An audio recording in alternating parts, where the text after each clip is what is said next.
trying to find the balance point between feedback and being able to hear in the far back. How is it back there? Can you hear okay? Yeah? One more? More?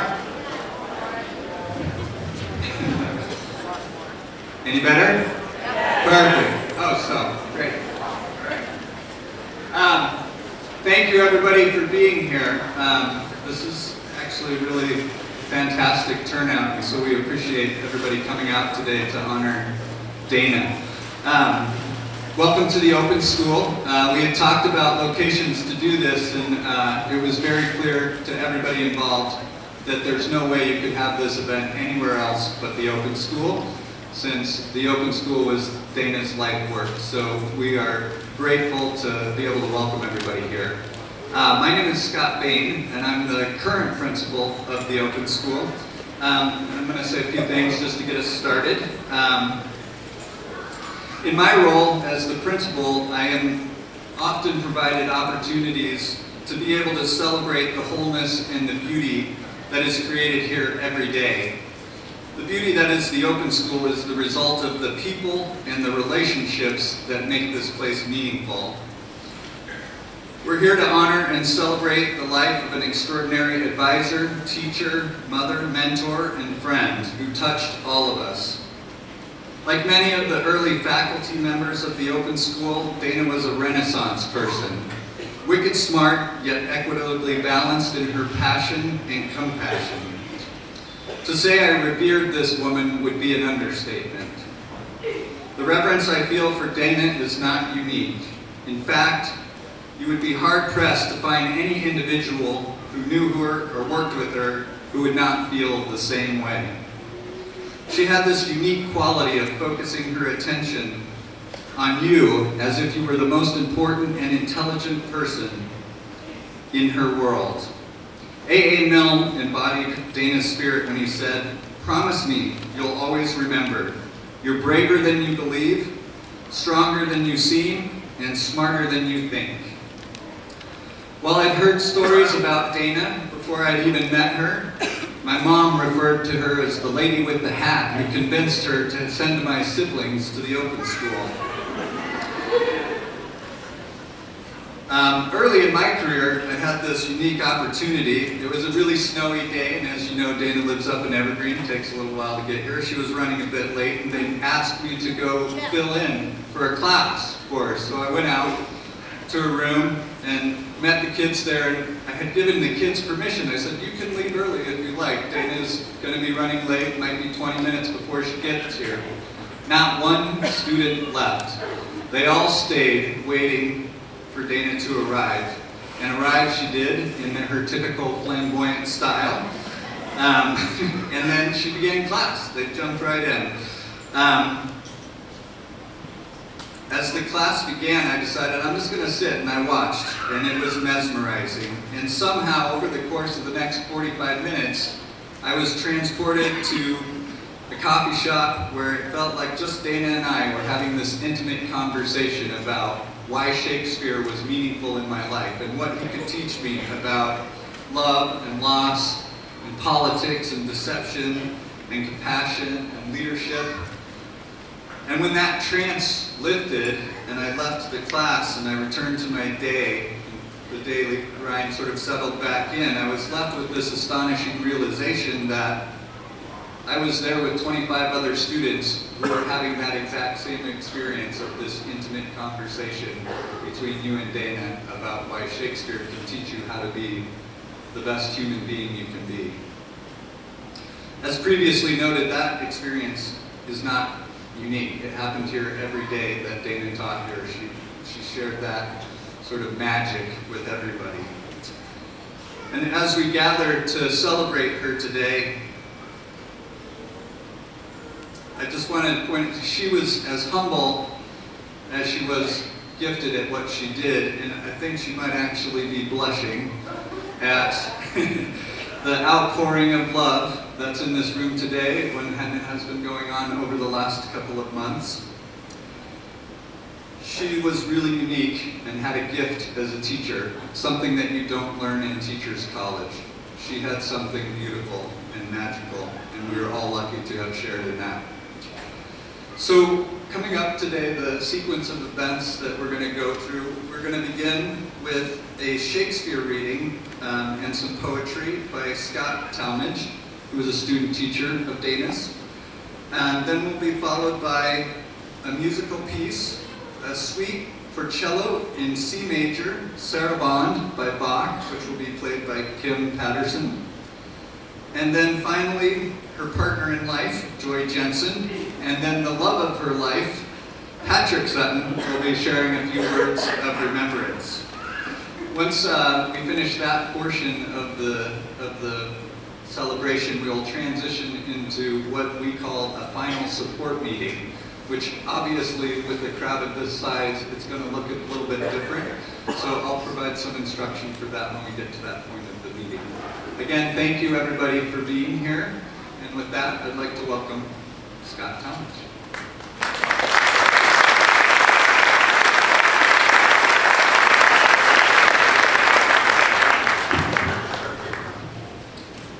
Friends, Romans, countrymen, lend me your ears.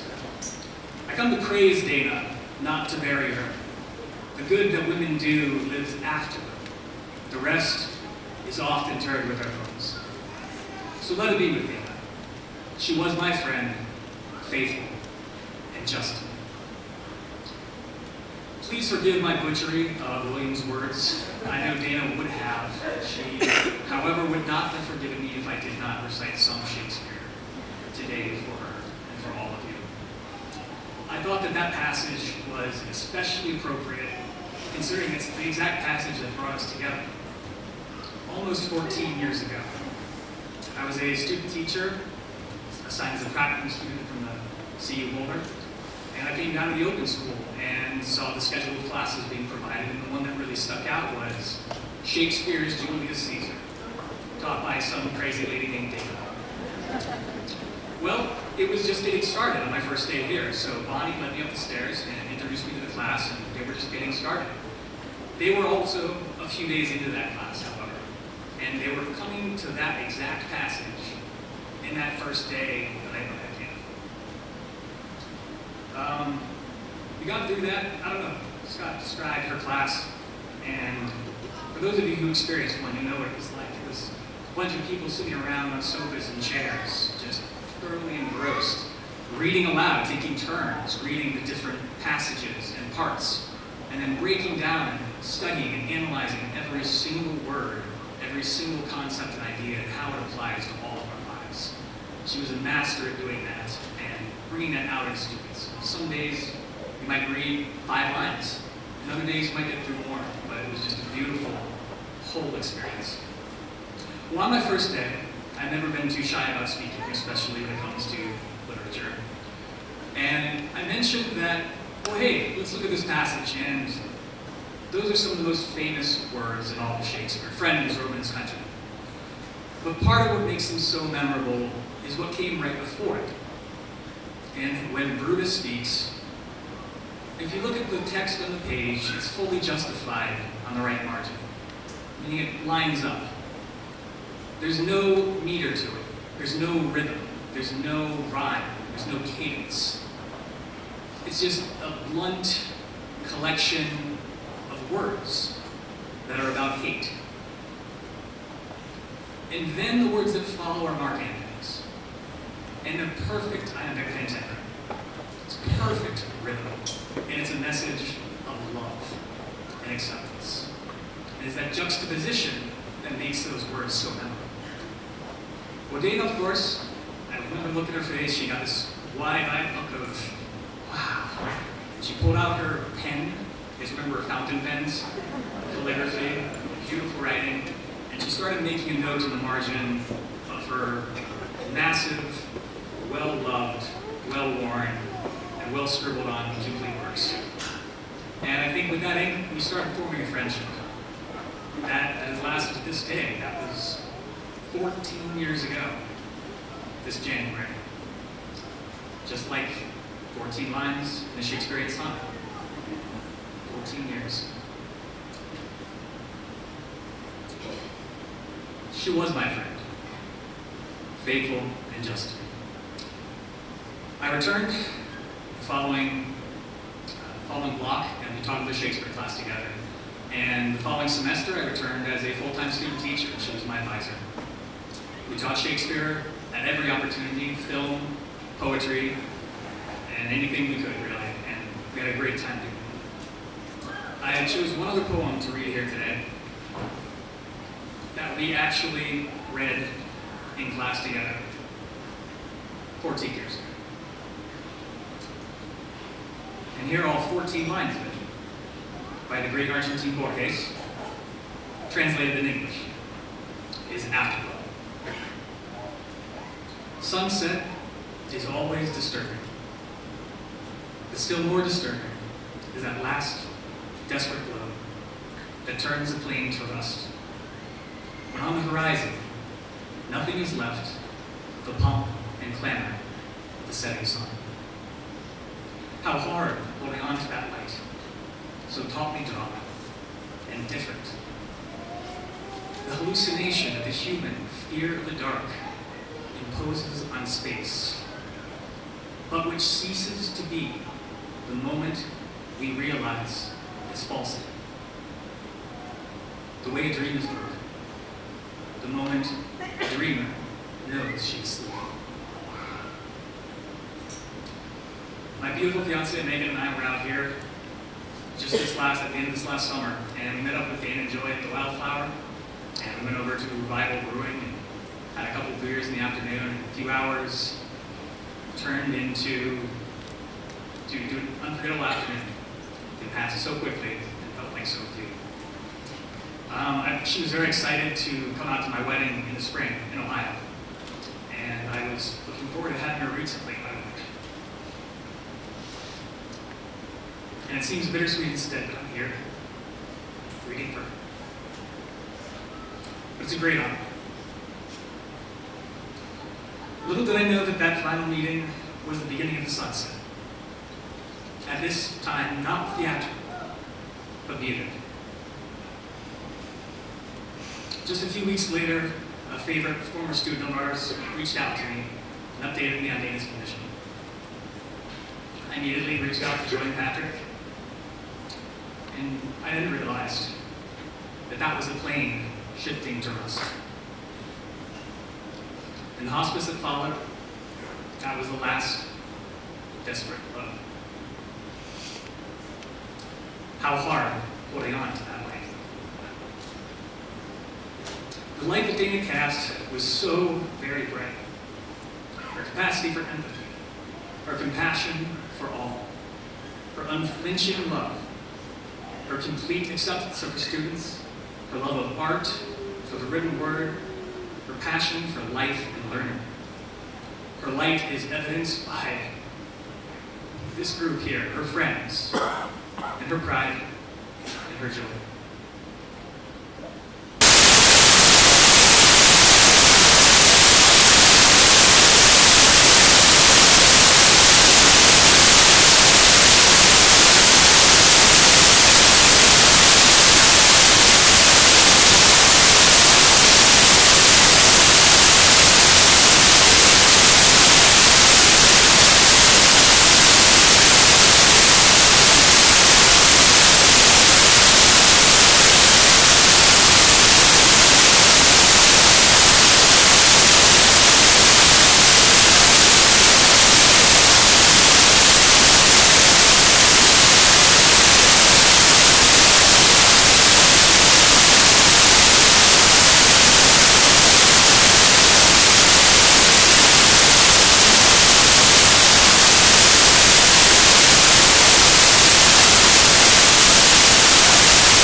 Opportunity for love.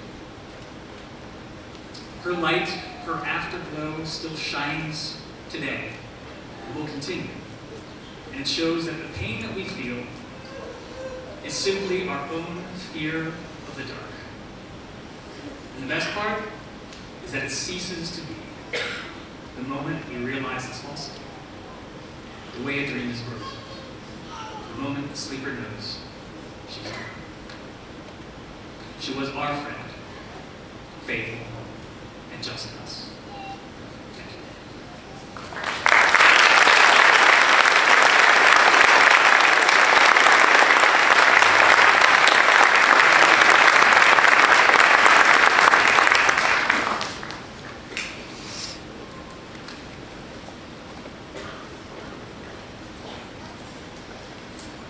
So before Kim begins, I wanted to let you know that she's chosen this particular piece specifically because during the last couple of weeks of Dana's life, she would play this for Dana repeatedly, and Dana loved it, and so that's why this piece is being played specifically.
Well, the first thing I need to say is Dana would never have allowed this to happen. She just wouldn't have. But I know that she's really honored wherever she is in heaven, up there somewhere in the great beyond, that she's really honored to feel all this love for her. And this really is a celebration about her and her life and everything that she did for all of us.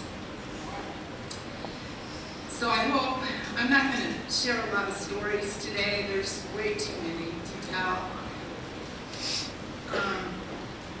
But I hope everybody finds a way today to be able to share their favorite Dana stories and really pass that on and let it be heard by other people, because we all have them and we all hold them dear.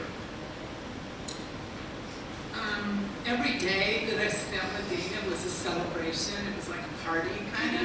Everything we did together, I mean, we just had so much fun, and we needed fun, and we did, just crazy things every day. And I think I was telling somebody for, I don't know how many years, but when we moved down into this building in Lakewood, every day Dana and Patrick and I carpooled together back and forth to school, and we just, most all of it was just fun, and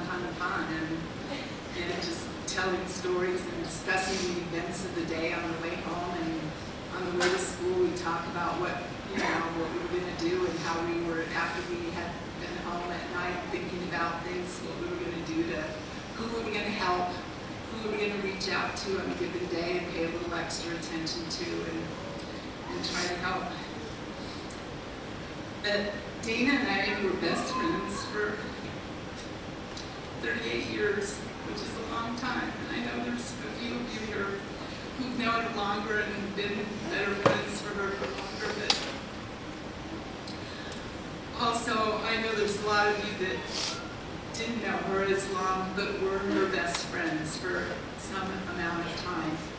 And Dana and I, we sort of over the years, we developed this sort of, we had our own little language or ways that we would talk about things, but one of the phrases that we used a lot with each other was calling people our new best friend.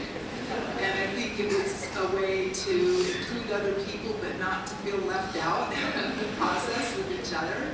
Because sometimes it would be like my new best friend or her new best friend. And so I know that almost all of you at some point, probably, especially students here, at some point were her new best friend.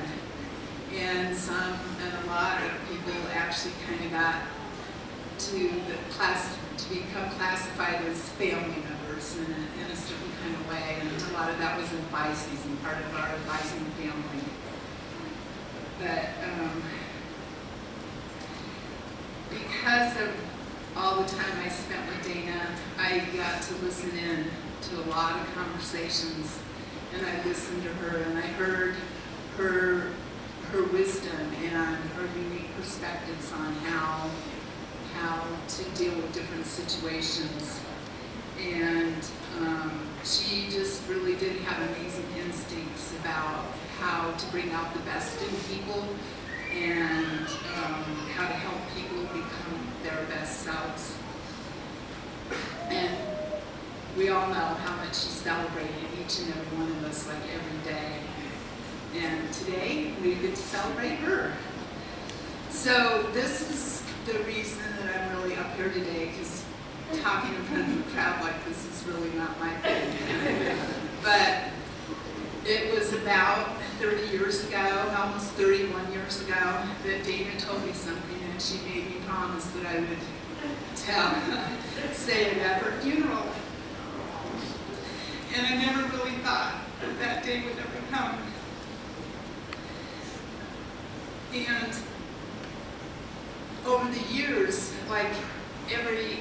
several times every year, she would sort of have a little pop quiz with me. And she'd say, "What are you going to say at my funeral?" And I would have to recite the line.